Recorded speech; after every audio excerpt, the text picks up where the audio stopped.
2024 সালের 2 মে থেকে মালদ্বীপে কর্মরত অভিবাসী কর্মীদের তথ্য সংগ্রহের জন্য দেশটির বর্তমান সরকার বিশেষ অভিযান পরিচালনা শুরু করে, যার মধ্যে অপারেশন কুরাঙ্গি ছিল অন্যতম। বৃহস্পতিবার এক সংবাদ সম্মেলনে দেশটির স্বরাষ্ট্রমন্ত্রী আলী ইহুসান জানান, এই অভিযান পরিচালনার আগে মাত্র 28.97% অভিবাসী বৈধভাবে কর্মরত ছিলেন। বাকিদের কোনো সঠিক তথ্য ছিল না। তবে গত 2 বছর ধরে অপারেশন কুরাঙ্গির অধীনে অভিযান পরিচালনায় সেই সংখ্যা 62% উন্নীত হয়।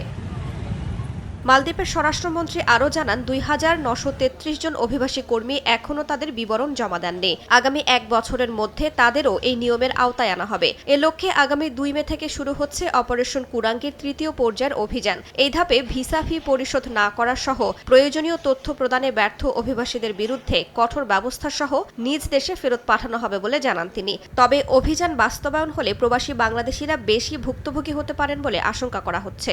এই এপ্রিলের মধ্যে ভিসা ফি আপডেট এবং পেমেন্ট না করা হবে। মালদ্বীপ সরকার কোনো কিছু না শুনে তারা সরাসরি বাংলাদেশে তাদেরকে ফেরত পাঠিয়ে দিবে। আমি এই দেশে বৈধভাবে আছি, আমি চাইবো আপনারা যারা আছেন 30 তারিখের ভিতরে আপনারা ভিসা ফি ধাক্কান, তা না হলে 1 তারিখের মধ্যে 1 তারিখের পর থেকে আপনাদেরকে দরপাক করা শুরু হবে। অভিযানে কোনো ধরনের স্থানীয় প্রভাব বা সুপারিশ গ্রহণ করা হবে না। যে কেউ একবার আটক হলে তাকে ছাড়িয়ে নেওয়ারও সুযোগ থাকবে না। তাই সবাইকে মালদ্বীপের আইন মেনে চলার জন্য কঠোরভাবে সতর্ক করেছে কর্তৃপক্ষ। মালদ্বীপ সময় সংবাদ।